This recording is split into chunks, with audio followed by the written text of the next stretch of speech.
Picture yourself on a hillside, the Sea of Galilee shimmering below, surrounded by a crowd eager for hope. A carpenter from Nazareth, Jesus, stands before them, not a king, but a teacher whose words would change history. The Sermon on the Mount, found in Matthew 5, is not just ancient law, it's a guide to a new way of living. Jesus speaks to the heart, offering a kingdom built on love, humility, and righteousness, not power or wealth. His message, simple yet profound, still resonates because our deepest needs, meaning, peace, justice, remain unchanged. The teachings of Matthew 5 offer a timeless moral compass for a world searching for direction.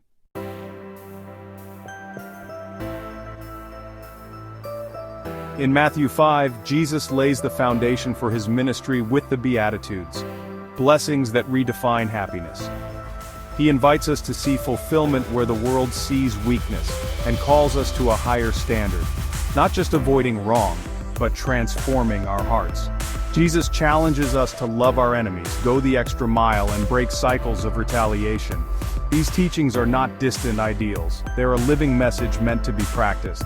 The Sermon on the Mount is a blueprint for a life of true joy and peace. Its words comfort, challenge, and inspire us to become better people. This message remains as vital today as it was 2,000 years ago.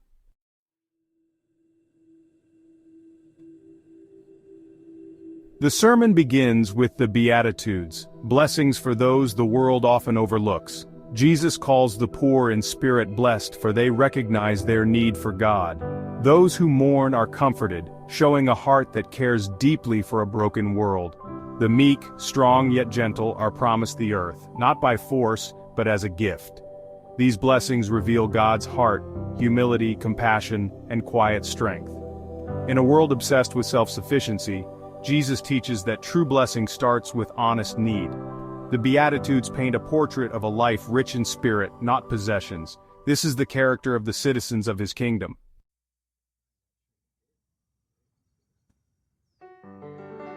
Jesus continues, blessing those who hunger for righteousness, they will be satisfied.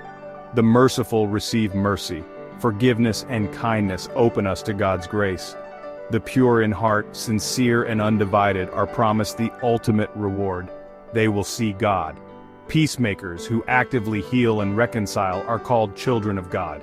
Each blessing turns worldly logic upside down, valuing inner transformation over outward success. Jesus honors those who work for justice, show mercy, and pursue peace even when it's hard. These are not passive traits, but active choices that reflect God's character. The Beatitudes invite us to a radical, countercultural way of living. This is the heart of the kingdom Jesus proclaims.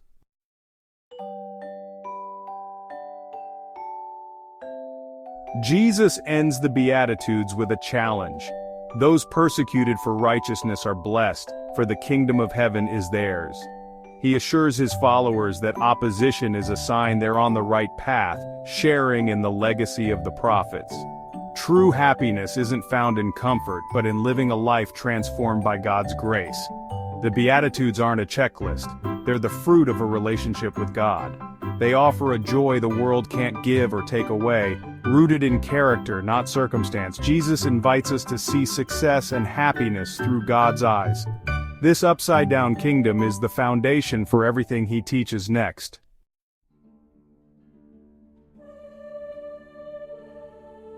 After the Beatitudes, Jesus addresses the law of Moses, the foundation of his listeners' faith. He declares, "I have not come to destroy the law but to fulfill it," affirming its divine origin and purpose. Jesus is the master architect, completing what the law and prophets began.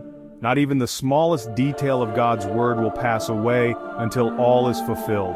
He honors the scriptures, linking obedience to greatness in God's kingdom. But he's not focused on external rule-keeping. He's preparing hearts for a deeper understanding. The law was always about the heart, and Jesus reveals its true depth. He sets the stage for a new way of living, one rooted in love, not just law. Know you've been a good friend, and that's in the thick and thin. Having established his respect for the law, Jesus then makes a startling claim. It must have shocked the religious leaders of his day. He tells the crowd, "For I say unto you, that except your righteousness shall exceed the righteousness of the scribes and Pharisees, ye shall in no case enter into the kingdom of heaven." The scribes and Pharisees were the most outwardly religious people of that time. They were experts in the law. They meticulously followed every rule, every tradition, every ritual. To the average person, their righteousness seemed unattainable. And now Jesus says you must do even better than them. How could this be possible? If the most devout people were not righteous enough, what hope was there for anyone else? Jesus was not calling for more rules or more rituals. He was calling for a different kind of righteousness altogether. The righteousness of the Pharisees was often external.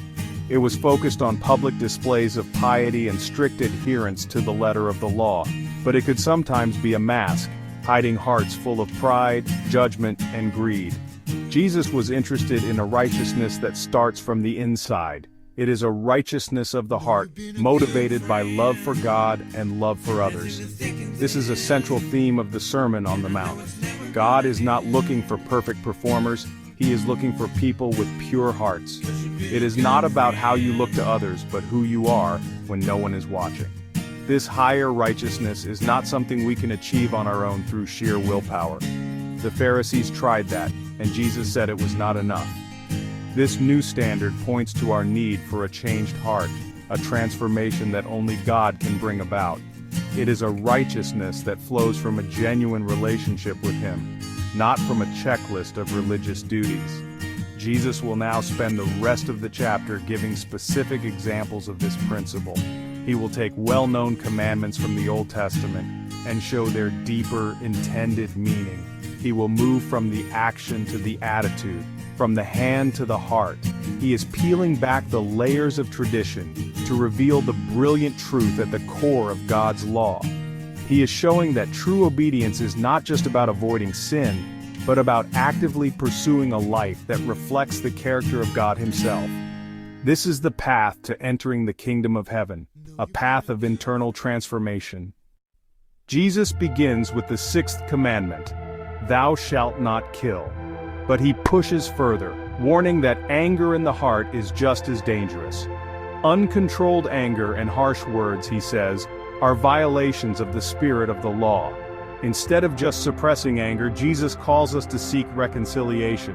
God's law searches our hearts, not just our actions. True righteousness begins within. Jesus moves from anger to another personal area, adultery. He teaches that the commandment is not just about the act but the heart. Whoever looks with lust has already committed adultery in the heart. Jesus calls for purity that guards our hearts and minds, not just our actions. He urges us to be ruthless with temptation, valuing our relationship with God above all. Jesus moves from the purity of our hearts to the integrity of our words.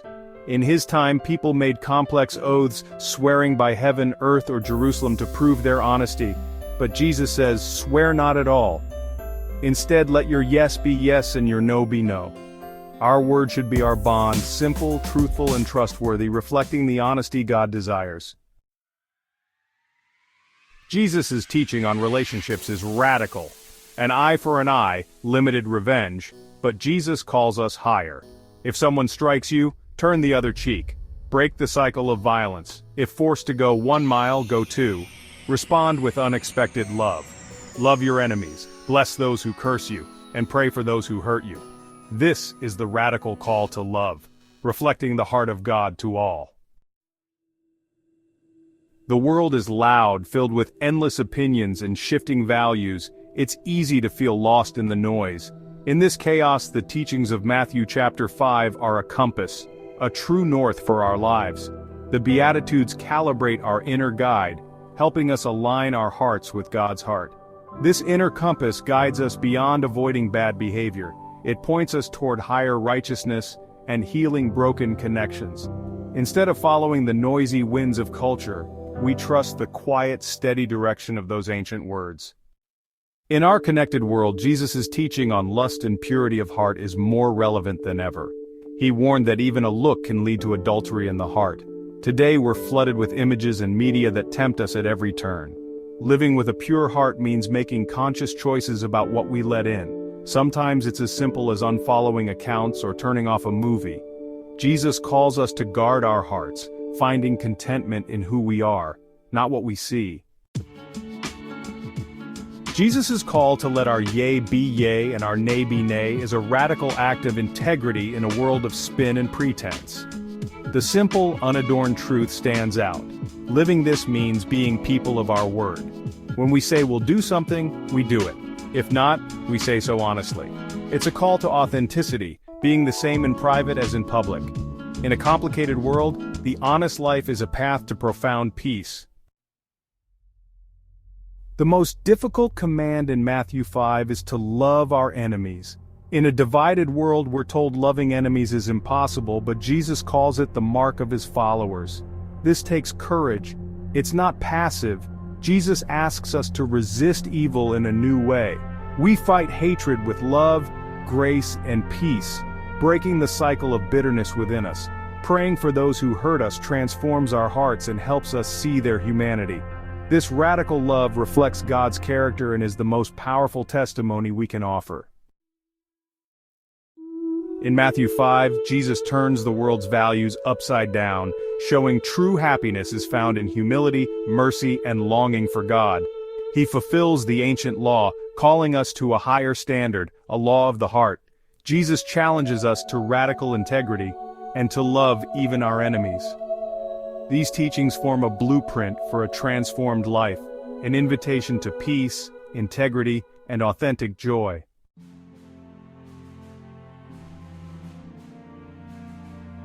As we conclude our exploration, it is crucial to understand that living out Matthew chapter 5 is not a destination we arrive at overnight. It is a lifelong journey. It is a daily, sometimes hourly choice to walk the path Jesus laid out.